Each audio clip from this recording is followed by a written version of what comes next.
Welcome to the Exodus Companies podcast. My name is Jared. I am the CEO and founder of the Exodus Companies. This is a movement from culture to build community. We live our lives replicating the actions of those who poured into us from our very first breath. Right or wrong, we will often emulate what we have been taught many times with very little questioning. We simply mask the symptoms of our culture and our health and all other aspects. No longer do we source the root cause of what we experience. Instead, we simply chase methods of disappearing symptoms from our culture.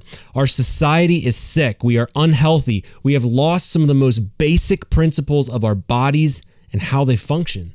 We have slid down a path of sickness and despair and have participated willingly and sometimes unknowingly in a mass manipulation of our health and wellness, even if unintentionally. On today's episode of Speaking to Culture, I sit down with my friend, Dr. Kevin Turner, to discuss his journey as a small business owner, a doctor, and a leader of a functional medical practice here in southeastern Pennsylvania.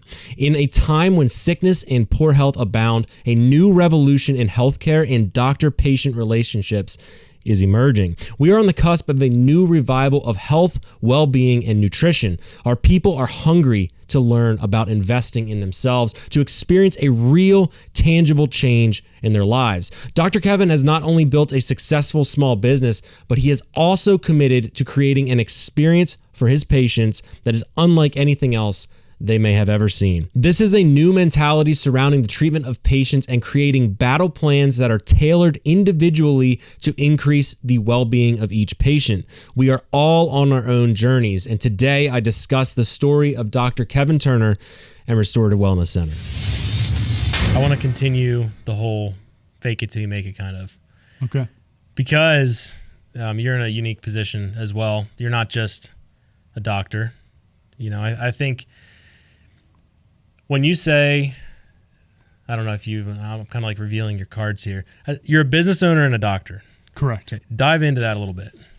What is that reality? What is that reality? Well, I mean, so I'm a chiropractor, right? And I'm also a functional medicine doctor. Got certified in that and through a whole long story, which I don't know if we'll get into or not today. We should get into a little bit. We should get into it a little bit. All right, we'll get into that a little bit. I'll hold you to that. But you know, I think the reality is that most people do not associate doctors as business owners. Right. And for so many, especially in today's day and age, there's been what's called this consolidation of healthcare. You've got all these massive healthcare, quote, delivery companies that are gobbling up small private practices. And so you're seeing less and less private practice exist in the healthcare arena. And unfortunately, the reality is that for so many doctors, the mom and pop shop was the thing that it was. Like, doctors were a part of the community. If you think back to like the way doctoring used to be done, the doctor was somebody who was a part of the community. They knew exactly who their patients were. It wasn't number 432 coming in like it was a deli counter. It was somebody who knew exactly what was going on with the person in front of them. They knew where they went on vacation, what their pet's name was, where their kids went to school, what activities they were involved with. And unfortunately, we've lost that communal aspect of doctoring. And so I think that the preservation of a small private practice is actually really important, and equipping doctors to be entrepreneurs again is also an important thing, because it allows them to truly practice with autonomy and be who they were called to be, who they frankly learn to be for the patients that entrust arguably one of their greatest assets to them being their health. Yeah. And so here's the question. Here's the thing that I think people get hung up on, and then I want to dive a little bit deeper into a little bit of your background. But I think people, like, they can't wrap their head around saying that, okay, a doctor's practice would be a business. Can you have a truly free business as a doctor? Like, can you do that? Or are there things that make that not even a reality? And I mean, like, look at it from what I know of business. So you come up with an idea, create a product, figure out how to market it, sell the product. When you think about the healthcare of people. Yeah. It's something people can't put in their hand and touch, Sure. even though we are Yeah. that result. Talk about that a little bit, because I found myself even going on that journey of saying, man, I just wish that there was a practice that operated like a garage. Like that might sound crazy. Okay. But, somebody who, like let's say I buy a sports car or something, and I want somebody to work on something and really understand it. I can find that. I can find that person that would diagnose the symptom of what I'm experiencing, that would say, hey, these are the things historically that I've seen, and this is the type of car you're driving. And historically, that leads to these things. Yeah. Why could I not find that for years? Well, I think that unfortunately doctors have gotten so jammed into a sense of not being able to practice, like I just said, with autonomy. They've forgotten how to think. They've forgotten how to actually exercise doctoring. Everybody forgets, and it's kind of like this almost faux pas thing to think of, it's called the practice of medicine. Yeah. We don't ever arrive. We don't all have it figured out. Yeah, we might have, fancy letters and education and things like that, but it doesn't mean we have it all figured out. And I think that if doctors can lose their ego a little bit, that helps everybody. But the product is delivering a means of trying to help the person in front of them. And unfortunately, in today's day and age, most people associate that with a script pad. Yeah. And it's not saying there's not a time and place for maybe a medication or an involvement that way, because there certainly is. However, we've also neglected to remember how we were designed, how we were created to function. And once again, we've got to remember that how we deliver care to the person in front of us really, really matters. And it starts with listening. Doctors have such a little time because of insurance companies and major health networks to actually spend the time needed to understand and unpack the concerns of the person that is sitting in front of them. And we've lost that art of listening, and frankly, then asking the right questions of the person to reveal what is going on. Arguably, getting the right history from the patient is what's going to tell you literally 90% of what is going on with the person. And then your extra diagnostics, your orthopedic tests, your lab testing, etc., is going to just confirm what you already learned and know from the history of hearing what has developed over time. And so if it comes to working on that sports car of the person, it takes time, it takes meticulous attention, and you can't just jam that through the quick lane at a garage real quick and expect it to come out in a good place. We need to take time, and that demands that somebody is able to take the time, which probably means that you're not seeing a provider that accepts your typical healthcare insurance and is more of a cash-based model where you are investing into your health, and part of that is by buying the time with the provider that frankly you probably deserve to have. Yeah, and I know that it was a major awakening for my wife and I going on this journey. I can only speak from my lens. So I'll touch on that a little bit, but just feeling like as we've had children, especially, I feel like when you have kids, that is when you just get bombarded and you start to really have the pressure on your shoulders of, hey, I really want to do well for my kids. And I think, I was saying this before the podcast, before we started recording, my parents tried their best for us, and their parents tried their best for them. And you just get this weight on your shoulders of like, how do I do right by my kids? Even though there's things that, I look at and I'm like, I know that there's some outright lies. There's some things that, people just forget. And then there's some manipulations in between. But, navigating that is crazy. And finding a practice like what you have here was kind of like finding a safe haven. And I like that you talked about it being kind of an investment. I'm a businessman. That sounds like such a weird word to say, because I feel like, where's your suit, man? Yeah, so I'm here in my blue jeans and my Salomons, and I've got a Fossil watch on though. It's pretty cool. But yeah, how bougie. But I look at trying to invest in different things in my life to get a return on that. And health is often seen as a reactionary thing. You know, we react to feeling bad. We react to, oh, my back hurts all of a sudden. I'm guilty of that too. You know, I mean, what's driving this? What is driving our culture to just be consumed by that, you know, position with health in general? So I will argue that we have actually what's I would call a disease care model, not a healthcare model in this country. Yeah. Our insurance companies, our doctors as a whole, like, we respond to disease, we respond to symptoms. We are very reactive, as you just said. Proactive is something that we need to start taking seriously. We all wait for something bad to happen as, oh, I need to do something. Well, what could have prevented it? There's that old saying, and you know, an ounce of prevention is worth a pound of cure. And the reality is that everybody is going to pay for their health somewhere. I liken it to, as you said, kind of said, an investment. Slowly making deposits and putting things in over time. Rather than getting that diagnosis of some catastrophic thing and then you're hemorrhaging all of your cash, all of your savings because you just got a really bad label put onto you that arguably could have been prevented had you made those small investments over time. I want to make it clear, just because you make small investments over time doesn't mean you're not going to get some catastrophic diagnosis, but does it minimize your risk? All day long. Yeah. So I want to ask one thing on that, one question.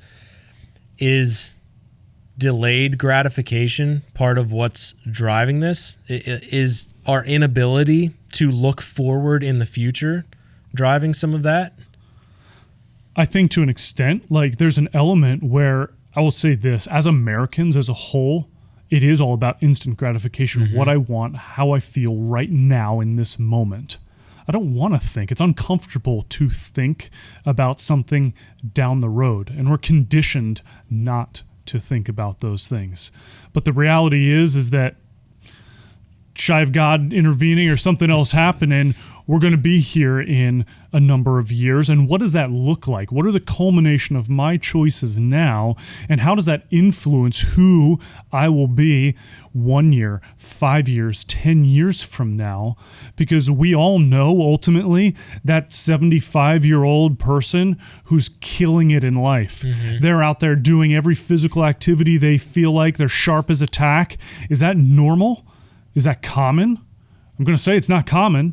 Yeah. Should it be normal? I'd say it should be far more than what it is if people cared about investing into their health and actually viewed it as an asset that was worth taking care of. Yeah. And I think I'll liken this to personal excellence. So we talk about this a lot on our podcast. We talk about this a lot in the Exodus companies in general. Going to your point of doing a certain thing, making an investment doesn't guarantee a result, but you'll get better along the way. You know, me doing the right thing inside of my business doesn't necessarily mean that I'm going to have the next massive entity. Sure. Maybe I will, maybe I won't. But I can promise you one thing, being intentional along the path makes you a better person. And I see it from the lens of even my own world, knowing that me taking health seriously, it puts a barrier on certain things that I might want to do in that moment, where I might feel like this is what I want to do, even if it's a monetary thing. Sure. You know, you talk about the financial aspect of it. Everybody knows that our health is expensive, but we're conditioned to believe that it's expensive on the reactionary side of it. You know what I mean? Health is wealth. And, you know, Steve Jobs kind of said it on his deathbed. You know, the long and short of it was, like, he had nothing because he didn't have his health. He could have bought anyone, but he had nothing because he was ill. And I'm not saying that he's somebody we should idolize by any stretch, but it's fascinating because, you know, as a billionaire, literally nothing mattered. He couldn't take his money with him. Yeah. It meant nothing. And, you know, for the Exodus companies, like, I value what you guys are doing, because at the end of the day, our culture has been conditioned to literally view their health as just one other line item that really doesn't ultimately matter.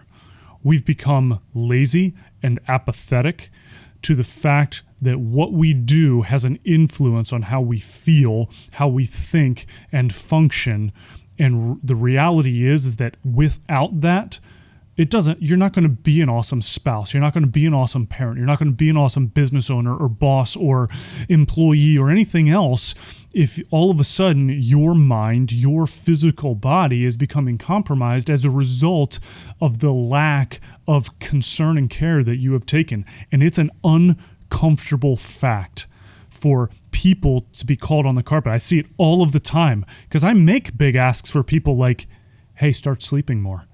Or consider that job that you find yourself in and you're saying yes to 12 things and you should probably be saying no to 4 of them. And that excess load is driving the fact that you now have a chronic illness that you are dealing with. It's uncomfortable. People don't like to have that introspective look in the mirror and realize that there are things that they're doing that might be driving the exact health concerns that they have. Yeah. And having a different mindset and approach to healthcare, we've got a cash-based model here. It's 100% out of pocket. And yet, by God's grace, this business has grown a lot over the years. And I think the reality is because people are becoming more and more enlightened to the fact that what they do for their bodies matters. Yeah, I think if anything good has come out of the last 3 years, from all the pressure that people have felt, no matter where they fell on the spectrum, that pressure drove a lot of people to be saying, how can I do my health better? How can I invest in myself? So I'm thankful for that. Sure. I know through all of that, I forget when we found Restorative Wellness, but found you somewhere in the midst of all of that. And I'm really glad that we did, because that was also a time period that kind of pushed us to saying, how can we do better with our family? Because nobody wants to, make decisions that ultimately impacts ourselves in a negative way. Nobody would say, hey, I'm going to do that action 17 times in a row for the next 50 years, knowing that this is my end result. I mean, I guess some people, there's always, like you said, some apathetic people that are like, hey, I'm just going to live my life and do the things that, feels good in the moment without even for an ounce or a second thinking of what the repercussions are of that. But you're a business owner as well, which is fascinating. I don't get to talk to many doctors that are like, hey, I've started on this business journey and I'm passionate about business from my own lens, because I know not perfectly what you would have gone through. Obviously, each of our business models is different and the things that we do are very different. But I would love to kind of pull the veil back a little bit and just say, okay, so you started a practice and you said it's a cash-based model. That had to be scary a little bit, right? For sure. So I've been in practice since 2010, and the first several years I was in practice, I did accept insurance. And the reality is that for certain health insurance companies, I was finding myself actually in the red seeing certain patients who had those.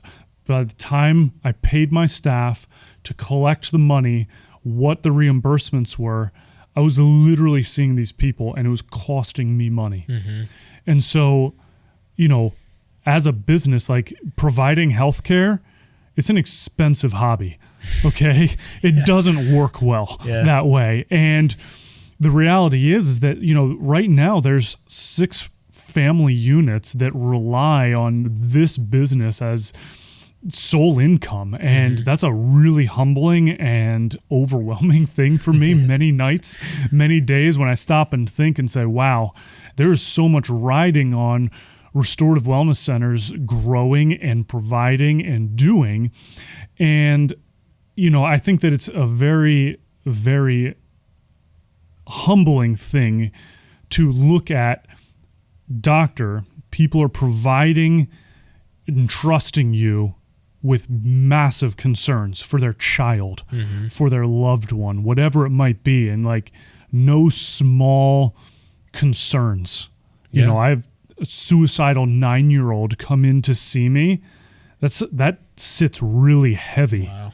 But when you have that, how do you respond, but also making sure that, hey, there are families here that rely on that person compensating accordingly for that. It's a really hard line to walk. I didn't raise my prices for like a standard chiropractic adjustment for literally 10 years. Wow. From 2010 to 2020, I had not raised my prices once. It might have been 21. I don't remember. And I had so many people yelling at me, other business owners of all different kinds, people who are patients saying like, what are you doing? Yeah. You're crazy. And I'm like, I get it, but I have to, like, I'd give away the services for free if I was independently wealthy. But like I said, it's an expensive hobby. It doesn't work. It doesn't work like that. And so you have to, it's this constant tightrope because it is expensive and it gets expensive. And what does that line look like? How does it change you as a leader when you have people relying on you? I'm sure at some point, just like my journey, you would have had a period where it was kind of you and, you know, kind of making risks might have only affected you. But how does that affect your decision making? I'm still operating in some ways the same. My office manager has been with me since the first day I was ever in practice. So she's been with me for literally the entire time. And I know if she was listening to this, she'd be like, yeah, you haven't changed at all that way. But I think that as I respect and I always want any one of my teammates, it doesn't matter who they are. And anytime we hire anyone, whether it be a provider or somebody for the front desk, I always am sure to say, like, your opinion really matters to me. I care. It's always an open door because I know deep down I haven't arrived. I don't know what I'm doing. We were talking about this before the podcast. Like, I don't know business. Yeah. I have 1 3-hour business class to my name in college. So you're saying that, you know, you don't become a business professional, then start a business? Is that what you're getting at? No. Oh, really? No. Oh, interesting. You don't. You don't need a degree in it. But you don't need to figure it out. You were lied to. I was told, I was told that I would become a professional, then be a professional, right? Okay. Yeah, no, I mean, that's not how that works. Like, so many people are thrust into that, and I didn't plan on being a business owner right out of the gate. I didn't even know what that meant. I did it out of necessity, and it was a sink or learn to swim really fast. Do you think there's a power in kind of being backed in the corner? Sometimes I find myself performing at my best when I don't have any option but forward. I don't like putting myself in those situations on purpose. So full disclosure for everybody listening, I'm not suggesting you go do that thing that you've been putting on the shelf and just recklessly abandon all care of consequence. But there is an aspect, it's a weird like psychological effect where when you give yourself no out but forward, if you have the right mindset, you go forward. Did you experience any of that? Yeah, man, I think there's always that reality to kind of what you're saying, another spin on that, like cream rises to the crop. And if you know what you know, and if you're good at your craft, you don't have to, like, the jack of all trades, master of none, like, excel at what you know. And if you're good at that and you've created your niche and you are just awesome at what that is, move forward. Plug forward, because you don't, as you said, sometimes you find yourself in that corner, and I'm totally not about that as well, unless there's some tactical advantage to being in the corner at the moment. Like, I don't want to be there. I'm like, in my head, I'm seeing that one person that's like, oh yeah, I'm just going to go get that loan right now because Jared went out and said, go get in the corner. No, please stop. Yeah. That might counsel, not be, it might not be the right move. There's wisdom in a multitude of counselors. Yeah. Get influence. I sat down with a business owner just a couple of weeks ago, and I was just sharing that, like where I'm at, what my story was. I've literally met the guy one time before, but he has done ridiculously well in business. And he was sitting there telling me, like, if you ever want to just talk about business, let me know. Yeah. Seek mentors. Find somebody who's been there, who's done that, who you can share where you're at. I think it's huge. Because you don't have to be the consummate business professional to make it happen. One of the most profound things that we did last year, I know my whole team would say the same thing, is we went out to Illinois and we got to tour a company that started out as a small family company. They do billions a year now in revenue and have, I think it's 1,800 employees, something like that. It's crazy amount of employees, crazy amount of impact. But then to see the owner of the company and how humble he was and is, how he leans on his team, how he also seeks other people who are wiser than he is. I think that we often think that we're going to make something, we're going to become something, then we'll become the pro, and we don't need that counsel, that we don't need that next person kind of leaning in our court. And in society, if you apply that to the culture, I see a lot of guys kind of being the lone wolf, kind of just being the tough, trying to be the person that needs nobody, that needs no help from any external force. And then I think that we're lied in the way that is encouraged. That mindset is encouraged in our culture as well. And then you have the flip side of that, where we also have a weakening of that. It's this weird reality. Like, what is that? What is up with this like weakening and this like false belief that you've got to be this crazy lone wolf? That alpha wolf still has a pack behind him. Yeah. Right? And the lone wolf isn't the one that makes it. Yeah. And so I think it's foolishness for somebody to think that they can just do it on their own. And if their pride and their ego is in such a spot that that's how they're operating, great is going to be the fall. From my perspective and from what I've seen, because I do not have it all figured out, and I rely heavily on my team. I've got 3 other docs who are employed with me right now. I've got a nurse practitioner I just hired. Like, I do not know it all. I'm constantly coming to them with clinical questions, with other things that are going on, and the beautiful thing is they're doing the exact same thing back to me. And that's where, as a patient, patients win too, because now they're getting multiple minds coming at a case, especially if it's maybe a little bit more of a complicated one. But from a business side of things too, having a multitude of counselors, having people that are mentoring and speaking life into what you are doing, it really matters, because you have to stay humble. Yeah. You've never arrived. From the patient side, so obviously I've been coming to this practice for quite some time.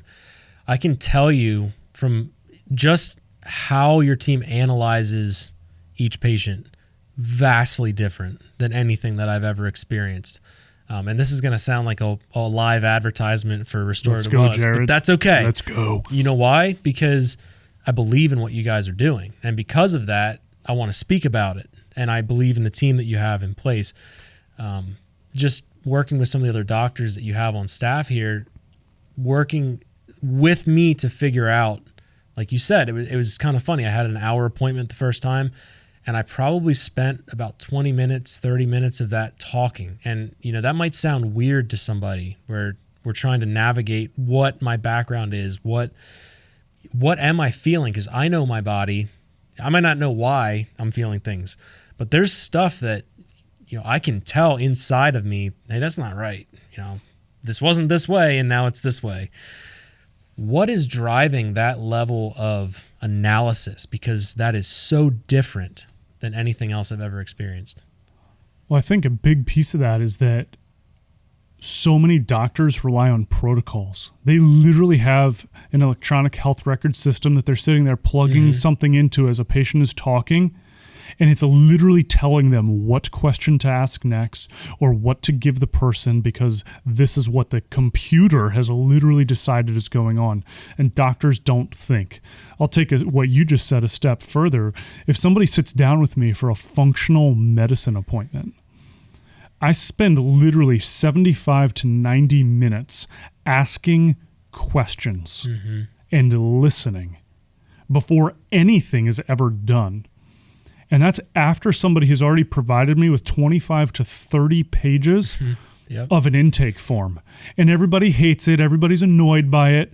But it doesn't matter to me, because that amount of detail matters if we actually care about the person in front of us and want to understand the true root cause of what is driving their symptoms. We have a fire department model. Somebody has a symptom. how do you put the fire out? You call the fire department. Yeah. And so we slap a medication on it, or we do something that way, some kind of intervention. We cut it out and we whatever. But it didn't solve why that fire was there to begin with. Right. And if there's a house fire, I don't care who you are, I don't want the fire department pretending they're going to rebuild the house. I want a skilled carpenter. Yeah. I want somebody who's crafted or is skilled in their craft, knows their trade inside and out, who's going to come in to rebuild things correctly and well. And unfortunately, so many of our docs don't have that. They don't have the time to listen. They don't have the intake forms to even gather the initial data that's required. And they're not asking questions anymore because the computer in front of them is not telling them what questions to ask.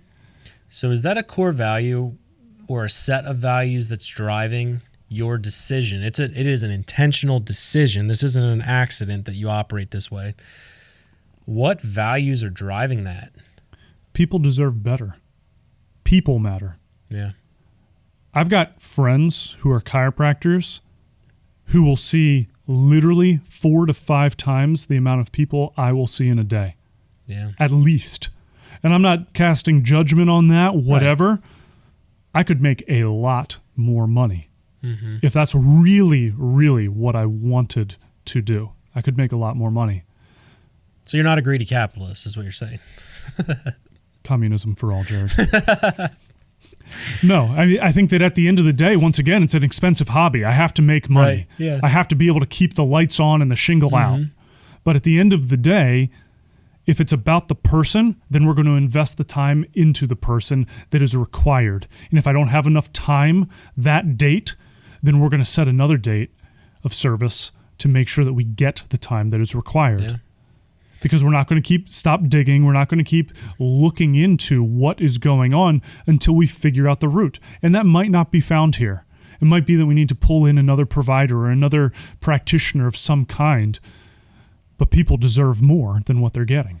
But what you're doing, from my lens, again, I'm already biased. You guys have already ruined me, so I'm tooting your horn here. But from my end, the thing that I'm gathering, and it's very similar to how we've built our business, you equip people and spend the time with them to get good information so you can make actual decisions.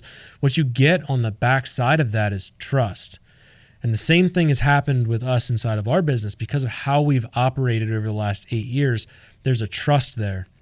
So why that matters is, if I bring you something that ultimately can't be solved right here, I know you guys know who to send me to, or you'll have recommendations, and I know where the decision would come from. And I think that in our general healthcare world, there's not many times that I've been recommended that I felt really good about, hey, you need to go see this. I'm like, oh man, I just feel like I'm going through the system. Yeah. I just feel like they don't have time for me, or they don't want to take the time, or they don't care, Informed consent matters. So if me as a doc is talking to you as a patient and I say, hey, Jared, you have this going on and I think you need to do this. Here's the risk. Here's the reward that could potentially be gained. And we've really watched that over the last several years of lack of informed consent for various healthcare interventions. And we watch it all of the time where people aren't told what may happen positively or negatively by choosing to do something. So trust matters. I should always be telling the person. I have a responsibility to be telling the person in front of me the risk and reward of what them choosing to do what I'm suggesting. But not only that, the trust factor matters. Like, we've been blessed where it's been a word of mouth business. I think I've sponsored 6 ads on social media that's resulted in a whole whopping 0 patients coming in from them because I have no idea what I'm doing on social media, which is totally fine. But this is a word of mouth practice. Do the right thing. Treat people right. Look at them as if they're your own family member and do the right thing. And guess what? They're going to tell somebody else. Mm-hmm. And it's the same thing that you guys have been doing with what your business is do the right thing. Treat people well. And it all comes back. Yeah. That doesn't mean it's easy. No, it's not. That's the thing, again, going back to the delayed gratification. There's stories, man, I could tell. We could sit here and just BS about all kinds of different stories. Yes, but man, there's just times where I've known we had to do the right thing, and it's been extremely painful. And in fact, sometimes has stepped us back. From a financial standpoint, I can think of times where we've replaced products in mass. Maybe we wouldn't even had to, but we did. You took the step to do the right thing, and sometimes, man, it just feels like you got kicked in the gut. But I think that that's what sets you apart, and that's what sets any good business apart, is that commitment. And also, I would say, this is fascinating because I enjoy learning about other businesses that are totally outside of my purview. It shows when a business is doing something well, when word of mouth is driving people and leading people to speak about your business. And I said it jokingly earlier tonight, where it's kind of my mission now. I want to get our whole team in here. I want to get everybody that I hired. Like, we're going to talk about this company because I believe in it. And I think I was doing basic math. I'm pretty sure everybody comes here now at this point. But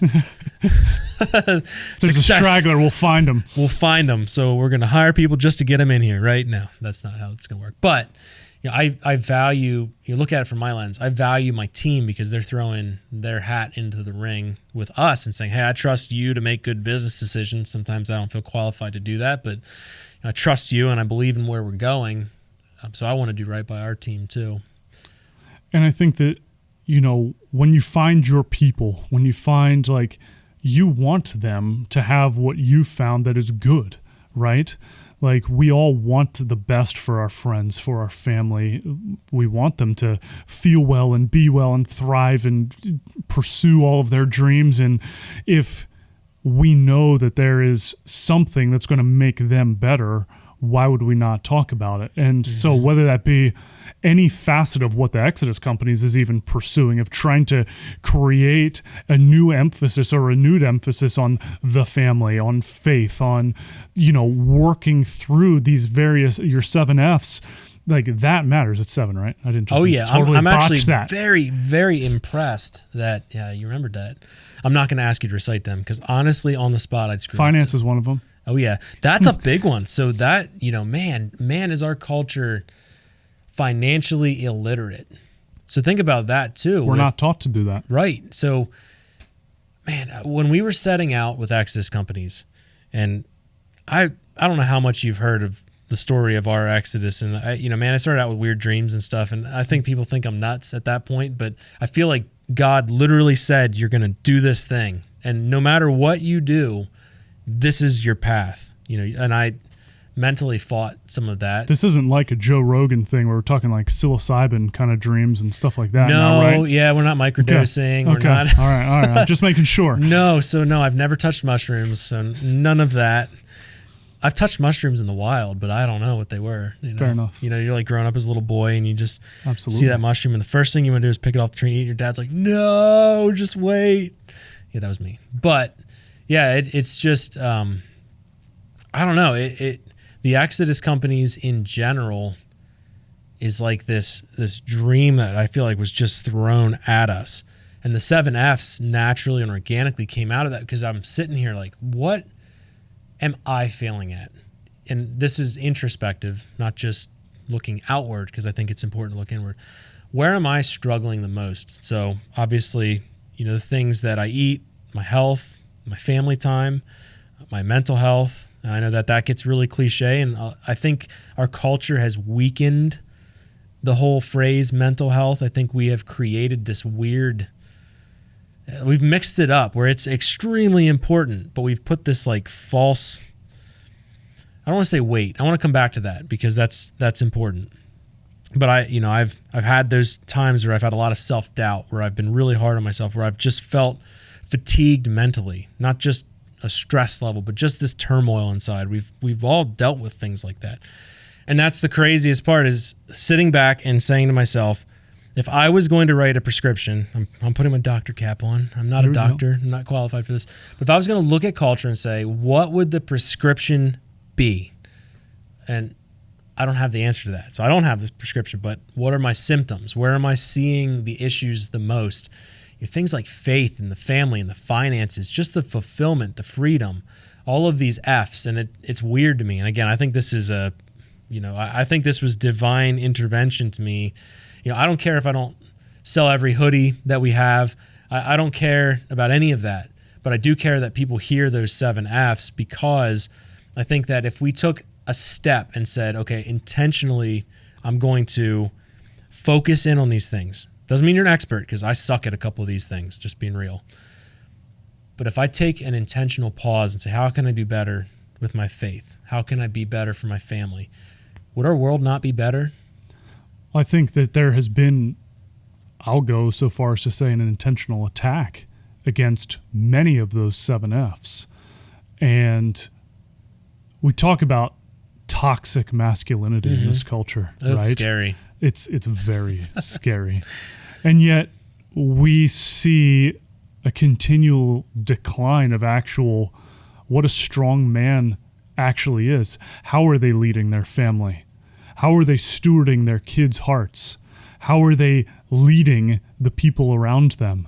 How are they exemplifying what it means to be a strong person? Strong doesn't mean necessarily aggressive. Strong doesn't necessarily mean overbearing or overpowering. Strong means strength and control. Yeah.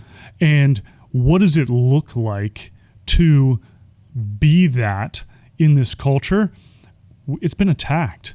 The family unit has been attacked. We've watched it. This last year has been insane for that. Yeah. Faith is attacked. All of these things have been completely embattled within our culture and within our society. And it's a major lie that I would argue is being pushed from powers that be, and strong men create good times. We've all heard that kind of phrase, right? And we're watching some hard times right now. And I think so much of that comes from a failure within those 7 F's. Yeah. To even be respected. Or the first time I saw those hoodies with the 7 F's, I'm like, that is a sweet hoodie. Because that exemplifies so much of what I'm trying to be for the people around me, for my wife, for my 4 girls. Like, I've got 4 girls. I'm a girl dad. Wow. Okay? That's like, impressive. That's all I make. Crazy. That's all I make, bro. Only girls. See, I'm all boys and 1 girl. Yeah. But so all I've got is girls. Yeah. But how do I model what it looks like for them to find a husband? Right. What does that man look like? What a powerful opportunity you have. Like, I look at it too. Scary, man. But it's good. So I have 1 daughter, and then currently have 3 boys with twin boys on the way. This is going to get chaotic. I can already see that. But I cannot wait, because I want to tell you a little story, and I'm curious what your take is. So I took my 4-year-old overlanding. And I might have told you a little bit about this in the past, but I offered it to my oldest son, Bennett. Bennett is more reserved. He's cautious. He's a protector. He likes to be home with mommy. He likes to protect mommy at all costs, and that's a valuable asset, valuable trait. Colin is my adventurer, and so I took him up to Maine. We went camping for 6 or 5, between 5 to 7 days, I forget.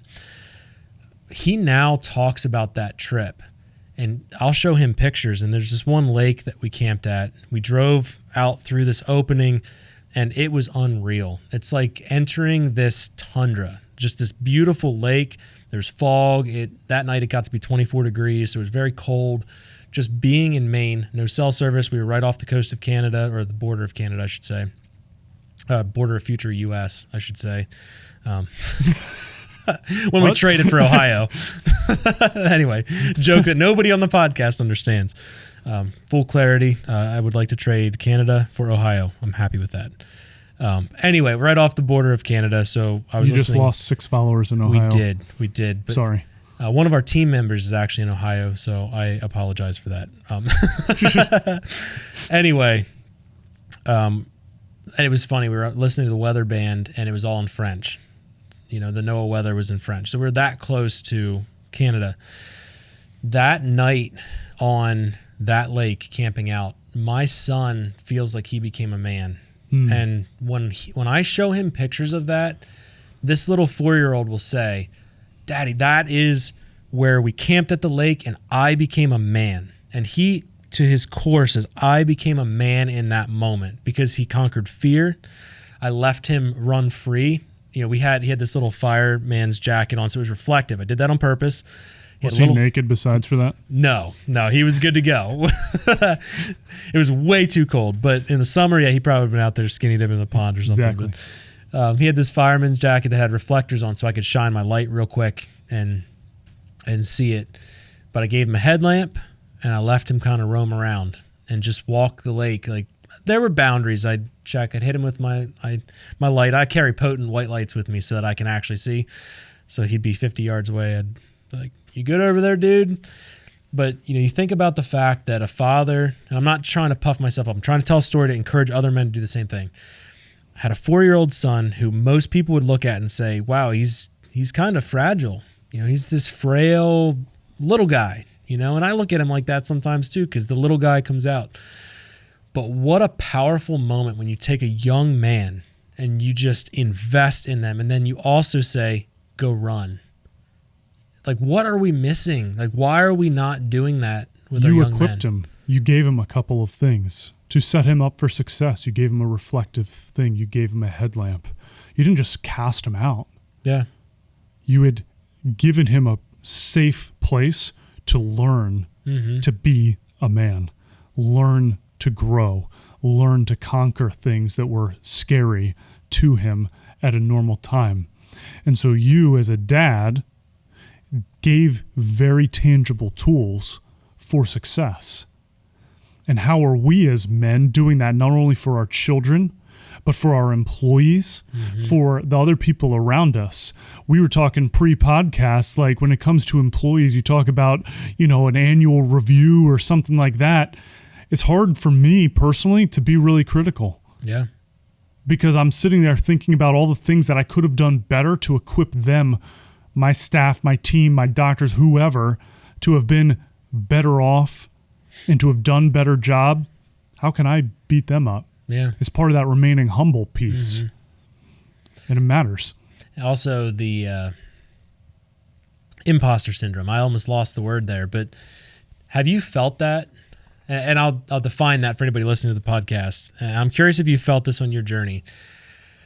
One of the biggest things that held me back from trying to pour into our culture around us by building something like the Exodus companies is I feel like, and I know for a fact, I'm a work in progress. So how can I, as a man who's a broken man, a sinful man, somebody who has flaws and character flaws and makes mistakes and sometimes makes the same mistake a million times in a row, and how can we be in a spot where we can provide value? And it was actually Brenton the other day, we were talking about it.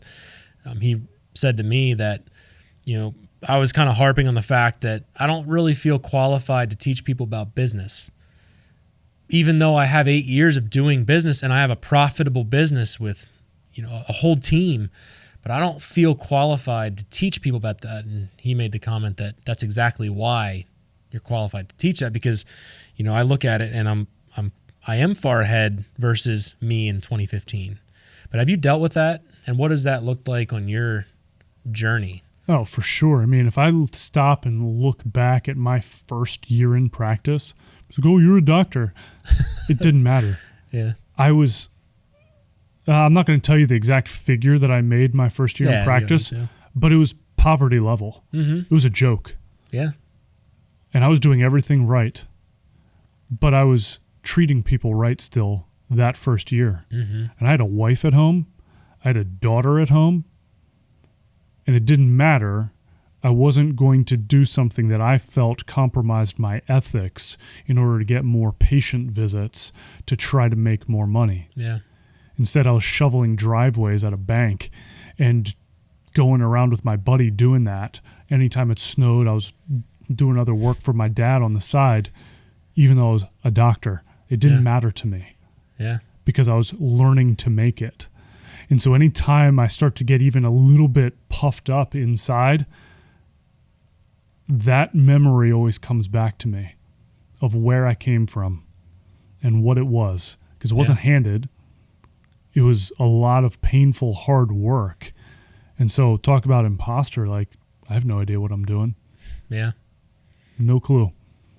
But doing the right thing, treating people right, whether that be your client or your employee, it matters. Yeah. And it comes back, delayed gratification, as we've already talked. So what drives you the most? What is the thing that is just inside your soul is beating and saying, this is why you do the things that you do? Man, I look at all of the different facets of my life, whether that be being a husband or a father or a business owner or a doctor. And I think it's that we all, it's a really hard question. Yeah, well, I'm for proud of putting me on the myself. So spot. pat myself on the back right here. Came No, up with I mean, one I that think stumps that- Dr. Kevin, just for the record, everybody. Yeah, make it known today. It was approximately 8 p.m. on, is this the 20th? Yeah. Yeah, it is. No, I mean, I think that at the end of the day, people deserve more. And like, I'm far from a perfect husband. I'm far from a perfect father. But I sit there and I think about my wife. I think about my kids, and I think about and my patients. People deserve the absolute best effort at everything. And they deserve 100%. We have such divided attention in this country because there's everything competing for it constantly. Mm-hmm. Whether it be the stupid device in your pocket right now or whatever activity is going on, whatever it might be, the person who's in front of you deserves all of you. Yeah. And I'm not perfect to that. No, I but struggle so I think bad at the with end that. of the day, what drives me, people deserve more. My family deserves more. They deserve all of me. They deserve the best of me. And we're not giving the best of ourselves to people as a whole. And that's creating ripples.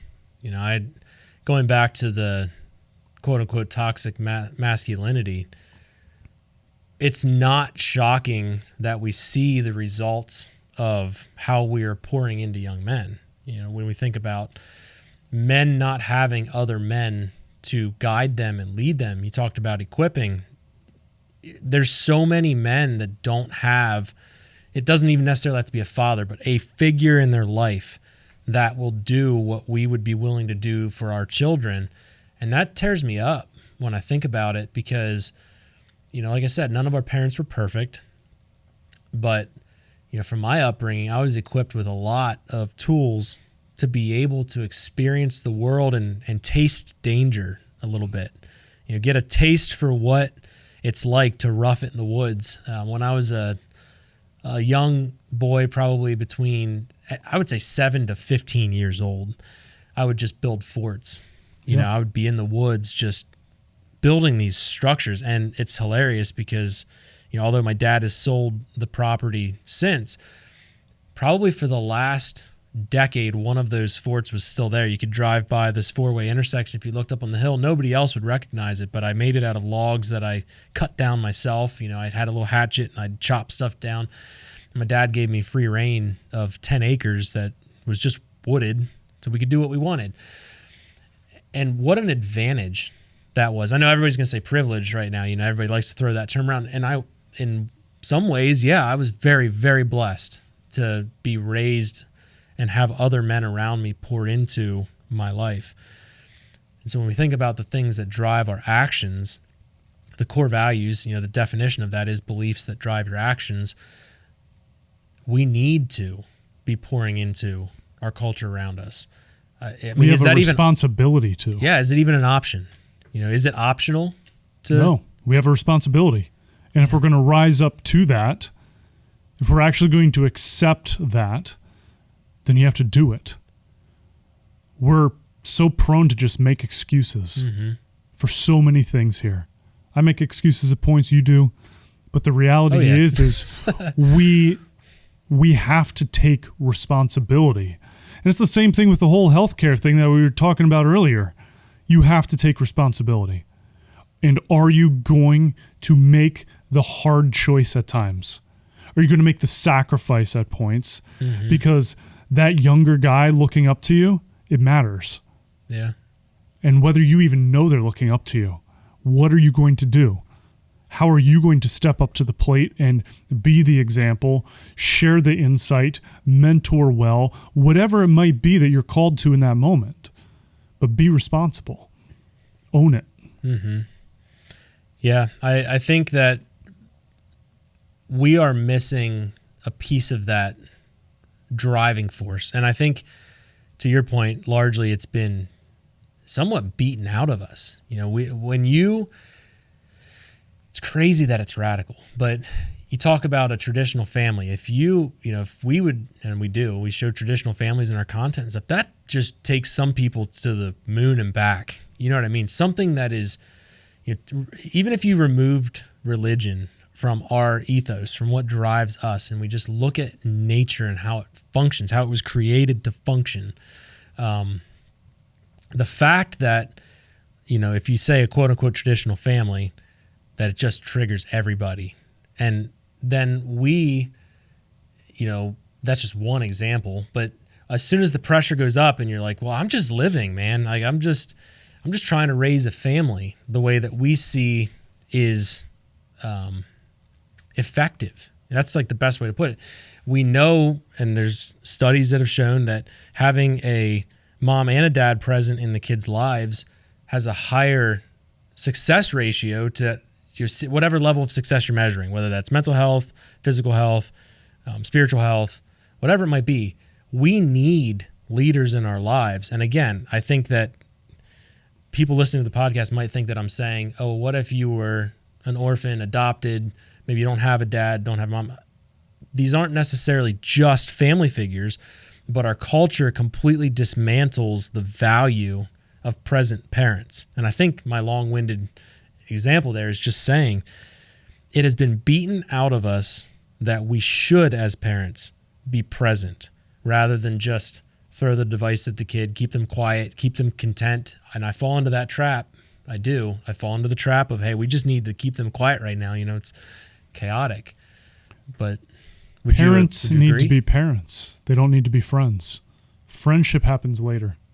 They're grown. They're out of the house. That's when the relationship changes. But our kids deserve more from us as parents.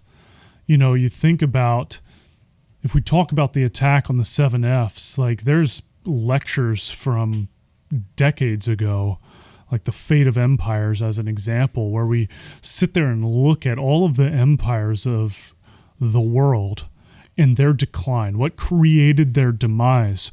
So much, almost universally, was an attack on the culture, on the family, and on what occurred within the confines of that society. And it was almost universal. And we're unfortunately watching so much of that literally unfolding before our eyes. And none of us are surprised by the turmoil that we see around us right now, but I think it's a reflection. It's literally what we should have expected as a result of, frankly, the culmination of our choices right now as a society, as a culture. So what's the balancing force? How do you take a culture that is buying the current narrative, whatever that narrative is, all aspects, all those 7 Fs, what's the balance? How do we wake up people? How do we reach people and kind of meet people when they're ready? You can't force people to just, hey, follow this thing because I said so. No, I encounter that with healthcare all the time. You can lead a horse to water, you can jam their head in the trough. They might drown. They're still not going to drink. Yeah. And at the end of the day, people have to be ready. And you don't know what you don't know. But at the end of the day, like, you have to, A, be willing. You have to stand. You have to be firm in your convictions. And it's just being true to yourself and what you also know to actually be true. Mm-hmm. True things stand up to hard questions. If it's not true, it will fail. And in this world, how do you determine what a truth is or an absolute truth is? In this chaotic world of just absolutely vomiting just stuff at us, How do we even find out? Because I know people are going to be listening to this and saying, okay, I get it. I want to be better. I want to do better. But how do I even know what's true? So keep asking questions is the simple, fast response to that. Keep asking questions. And so what I'll say is this. I'll bring it back to what got me into. I'm a chiropractor. I'm supposed to crack backs, right? Like that's what everybody thinks a chiropractor does. That's the most important part. I'm a crack addict. Okay. Yeah, that's a chiropractor joke. Okay. That's funny. But at the end of the day, what got me into functional medicine? It's because I had a major healthcare system sit there and tell me that one of my daughters was autistic and that some severe health complications were just the way it was going to be. Wow. And I left that office knowing A, that wasn't true, and B, that I was going to go to my grave knowing that that was just the way it was, because I had literally exhausted every single thing in my power that I could to figure it out. And by God's grace, you would meet her now and you would never know a thing that I'd been told she was autistic. She was having severe GI and neurological problems, dermatological problems, that's skin for lay folk, okay? But like all kinds of concerns. I understood that one, just for the record. Jared's a smart feller. But, there's all kinds of massive health concerns. And that's just the way it was, is what I was told. And I said no. I spent money I didn't have. I sat there and learned every last possible thing I could. And I was already a doctor at the time. I was a chiropractor at that time. Yeah. I had spent hundreds and hundreds of credit hours in school. But I knew that it wasn't right. I knew that they were wrong. But if I had just given up right then and just accepted what I was told by the healthcare provider sitting in front of me, I have no clue where I'd be right now. But because I kept asking questions and I wasn't satisfied with the status quo or what was just told to me as that it was the gospel truth for what my daughter's condition was. Yeah. I, A, have a different daughter by God's grace, and 2, I've been able to also by God's grace be able to help educate hundreds and hundreds of thousands of other families for these same kinds of things, hundreds for the exact condition that my daughter was dealing with. And like that, you ask what drives me on certain things, I can tell you this from a professional standpoint, that's what drives me almost more than anything else, is watching parents have restored hope for probably the first time that maybe something with their precious child that they're trying to steward well could be different. That the line that they were fed by somebody else might not actually be right because they were willing to keep questioning and keep digging into something because they weren't satisfied with what they were just told was the way it was. And the thing that I've learned, and so one, I'm super excited that we have you on the podcast because I plan on doing this more because we could go down 1,000 different trails here. Yeah. But I have learned for myself that especially with health, our culture tells you to sit down and shut up. And the moment you say, I don't think that that's right, they will be like, where's your proof? Where's your citations? Where's this? Where's that? Science this, science that. And we have dismantled our intuitive side where we say, hey, I don't know why. I don't know why this doesn't seem right, but it's not right. And our culture beats that out of us. And in my own lens, again, I'm speaking for myself. And I'm going to clarify. I'm not saying jump on Google and start searching because you're going to walk away with terminal cancer. You have cancer every time. It doesn't matter what you Google, you have cancer. So what I'm saying is there was a voice inside of me as we started having our little babies and our children were growing that wasn't wrong, just didn't have data or information to be able to back up that core intuitive side. So I know people listening might say, okay, but you figured out some of these things, but you were a doctor. I'm not a doctor. So what does that look like? You already nailed it. You've got a gut instinct. You're the parent. You've been entrusted with that child's life or with your own life or your spouse's being able to help, two are one flesh, right? You've been entrusted to help work through that. And if something doesn't sit right, keep asking questions. And if your provider doesn't have an answer for you, then find somebody who does. There's crazy people out there. Trust me. We all know that. There's legit crazy people. And just because you have a symptom that a doctor can't explain, typically they sit there and they go to, well, you must be anxious or you must be depressed. Here's your SSRI or other pharmaceutical intervention because it's all in your head. And so often that actually isn't the case. There's an underlying thing that's going on. The person's not really crazy. Right. It's just they haven't had a doctor who's been able to think for themselves and exercise the practice of medicine. It doesn't mean you're going to get it all right. But if you've got a gut instinct, you don't have to be a doctor. I didn't know what was wrong with my daughter. I just knew in my heart of hearts that it wasn't right. I knew that the person sitting in front of me wasn't right. Yeah. And because they had said that's just the way it was, guess what I also knew? They weren't the person for me. And I needed to figure out who or what else would be the answer for me. And my daughter deserved that. Yeah. One of the most telling signs for me, we had Bennett, and you're holding this newborn, first child. You're like, holy crap, what is this? And all of a sudden, that's when all the questions from the doctor started happening. And, I remember throughout the years just asking some basic questions because I just want to know what we're doing, for our son. When I started having people get very aggressive with me with a multitude of different health things, that's when I was like, there is something very, very broken because I should be able to ask any question. And in fact, look at me with my business. You should be able to ask me any question about where I would say I'm a quote unquote expert in my field. And I should not have to default on getting aggressive with you and putting you down and saying, like, I had a doctor literally say, are you a good parent? If you are a good parent, you will do this next thing. That happened to Jess and I on multiple occasions. And, I don't know what your take is on that. I mean, I know what your take is on that, but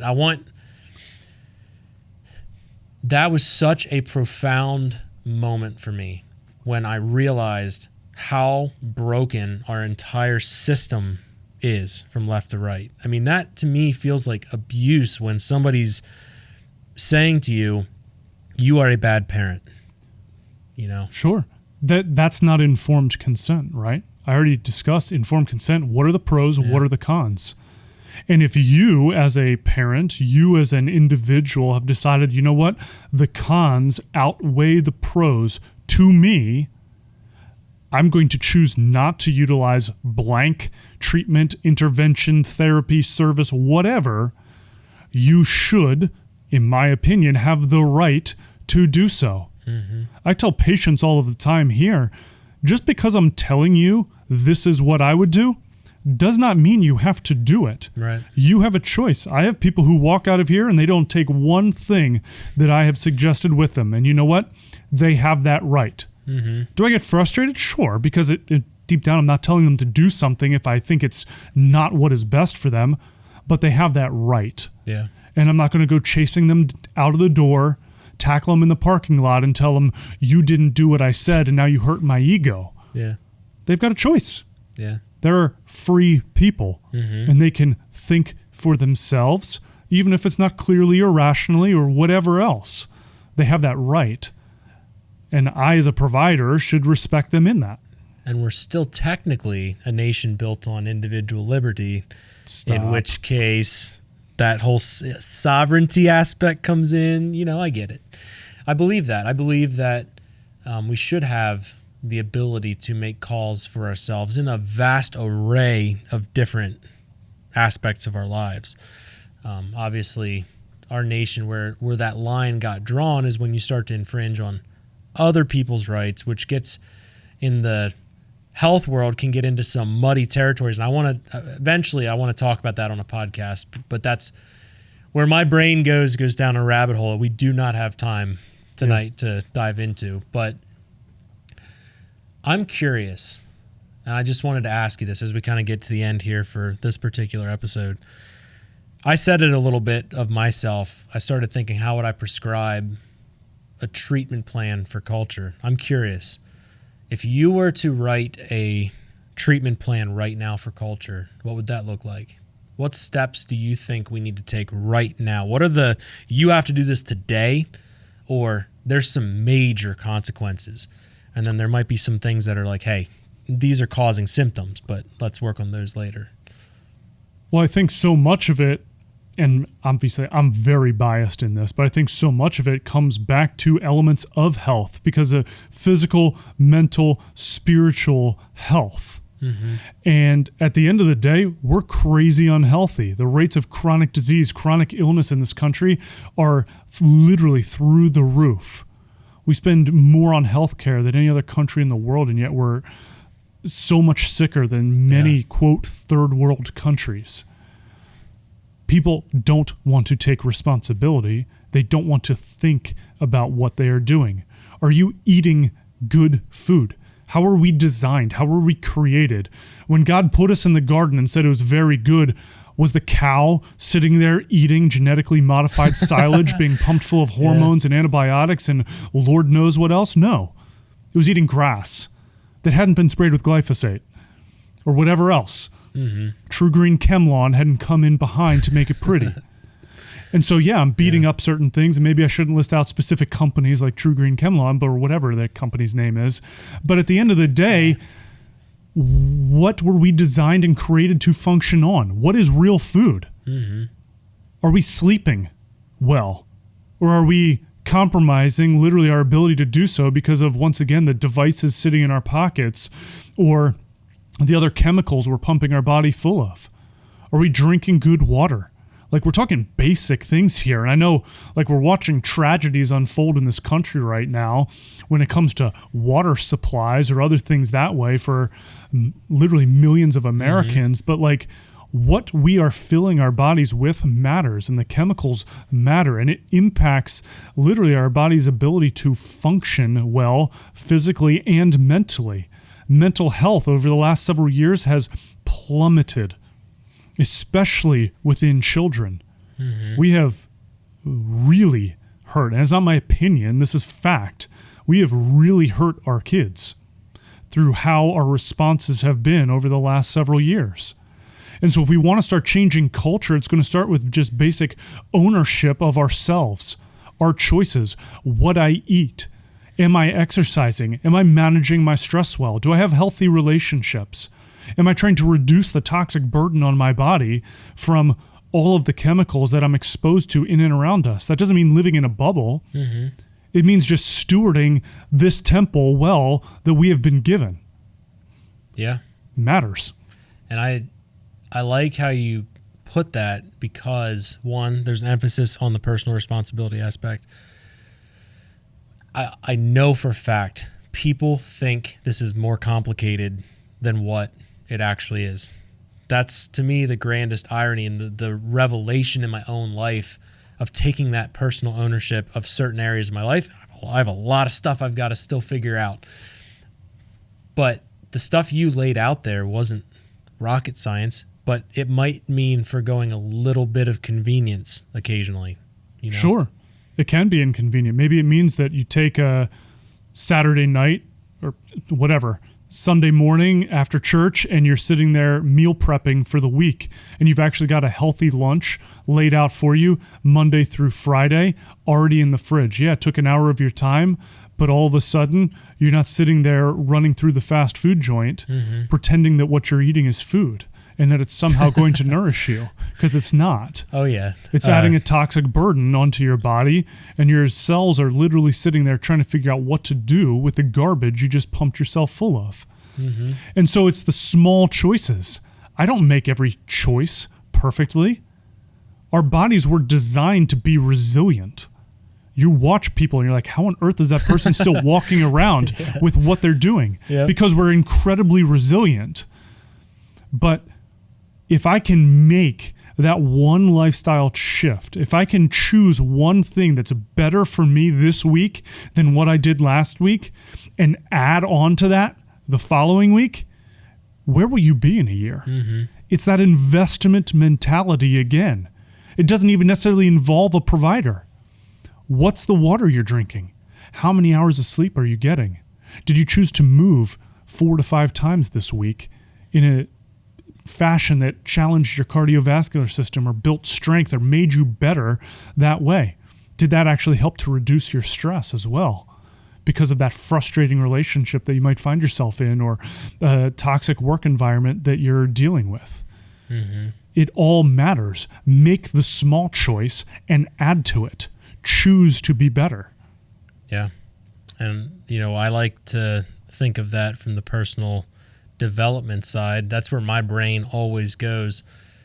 Again, can only speak from my lens, but the improvements I've had in my life from my skill, ability to speak, run my company, all of this stuff happened through small, intentional, sometimes, again, I feel like I was blessed and taken care of sometimes when I probably shouldn't have been, but intentional small choices that have compounded to create me into a better version of me than I was the weeks and months and years prior. And I'm okay with being a work in progress. The one last thing here for this podcast, as we kind of close this out, I want people to know about restorative. So give us a little bit of a rundown where people can find more information about what you guys do here. That could be social media, website, whatever, how people can find you.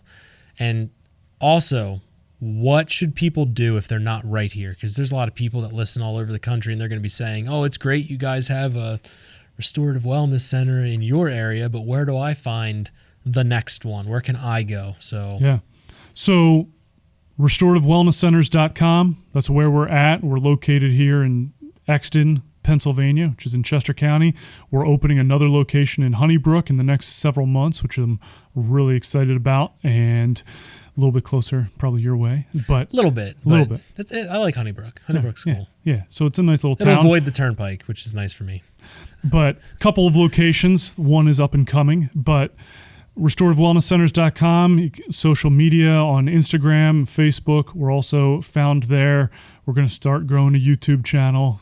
Hey, you don't know anybody that can help with some tips content. With that, right? Yeah, I've got no idea what I'm doing on that. So I'm going to try to steal, your production crew from you. Oh, well, we can't do that. I mean, I could give you some tips, but I can't let you have access to Brendan. I'm sorry. But yeah, so that's where you can find us. And as far as people around the country, there are other functional medicine providers. There's other integrated healthcare professionals around. Sometimes you have to search for them. I'm licensed in Pennsylvania. You can do, I do have different, I'll say, clients outside of Pennsylvania. And I use the word clients for a reason because during COVID, when COVID was happening, I guess, or whatever, however we want to quantify that. Still happening, I think. The COVID rules have changed, and so telemedicine, how that works during COVID was definitely different than it is now. And so, we still have clients around the country. We make sure that it's clear that we can help to give more of a health coaching support and perhaps give some things as information for them to then take back to their provider in the area and cross-reference or make sure that they review laboratory findings with their licensed provider in their state. We don't provide doctor-patient things around the country, but we do help educate and equip people around the country to make informed choices. But, looking at other institutions, Functional Medicine University actually has a provider thing that you can find people at. Institute for Functional Medicine has providers listed there. So you might be able to find somebody in your state or at least semi-close to you to provide similar mindsets to healthcare challenges. Yeah. Or just being proactive. You don't even have to have a challenge. That's the crazy part. How can you be better even though you feel awesome now? Yeah. That's so cool. I really like what you guys have going on here. It's helped me out personally in my life. I'm happy to have you on for the first time. I say first time because I am 100% certain I'm going to con you into another episode at some point. I don't think I'll have to push too hard though. No, this is fun. I enjoy this. We said the next time we'll be up at the lodge, which we can definitely make happen. And we can have some fun up there. So that'll be fun. One last thing. Josh, are you still behind me? Yes. Okay. I have some gifts for you. I'm going to have Josh, if you just want to bring them over here on a frame. Well, that's kind. So we have a hoodie and a t-shirt, and I know you're into the finer bourbons. Go ahead and take it right over to him. Just go ahead. Yeah, so I'm a doctor, but I do enjoy you're in bourbon now and again. Favorite bourbon, so I get a gift for everybody. Oh, wow. That is a fine bourbon. Personal fave. In fact, it's such a favorite, I've literally never had it. But thank you, Jared. You are very welcome. You really shouldn't have. I was honored to know that in the presence of a true bourbon lover, that the least I could do is get you some Fireball. Some Fireball. Well, what a that's special... like every teenager's dream was to get their hands on a little bit of Fireball. But what a special gift that is. You'll just savor that forever on a shelf, and you'll know that was from your I'll bring it up to the lodge for episode 2. There. That recipe is going to backfire on you. How do you mess up an entire team? Why did the cameras not turn on? Well, it's because we destroyed the entire bottle of Fireball. Anyway, well, Dr. Kevin, I appreciate you getting on the podcast. It really does mean a lot to me. Just want to leave you with some words of encouragement. I can tell that what you are doing here is impacting people. I can say that confidently because it's impacted my life. Through the team that you have employed and created, that has impacted my family. It has put, we talk about our children, it's put my oldest son on a path that I wouldn't have thought would be possible. It's helped my wife and everyone in between. So I'm happy to talk about what you guys have going on here. I know that it's hard. I know that you're running a business. I know that you have the same kind of struggles I'm experiencing. And I know firsthand what some of those are like, and I know the weight that can be on your shoulders. But keep doing what you're doing because it matters. And the things that you're doing right here in this small office, going into a second location, every single time somebody comes in, their life is changed. And I appreciate that, even for the strangers that I don't even know who they are. I know when they walk through these doors that you're impacting them. So I really, truly appreciate that. Appreciate that, Jared. Thank you for what you guys do. It's amazing to see the shift that you guys are trying to create with culture because it's so critical. Well, I appreciate it. We're just a bunch of rednecks trying to figure out how to do this. But well, you're doing a good job. Anyway, thanks.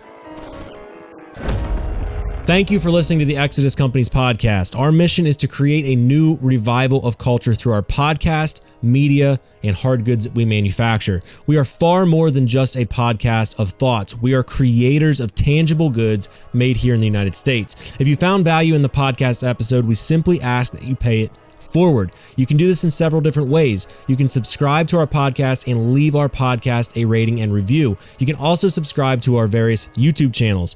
Be sure to follow us on Instagram as well. Our Instagram page is typically private, but we will be making it public for the month of March. That is a great opportunity for friends and families to check out what we are about and to see the message of cultural revival. After March, we will return the page to private to maintain the core group of the Exodus. The last way we will ask for support is by purchasing our products through our various businesses. We know that we are in economic hard times, so it is more important than ever to be putting your money wisely into businesses that are pouring back into the culture. Audit who you support and only support those who will fight for our nation, our rights, our people, and our culture. If you feel like we have done our part and you are blessed with excess, consider supporting us at our brands TA Targets, Arcane Co., Lantern, and of course, here at the Exodus Companies. We have a special code that will work to save you 15% off of most of our products, now available for a very limited time. Use code EXODUS15 at checkout on our sites to save on select products. That code again is EXODUS15 at checkout. We thank you for sharing this podcast and paying it forward. We thank you for doing the legwork and the hard work inside of culture and your community, and we are honored for you to be a part of this cultural exodus.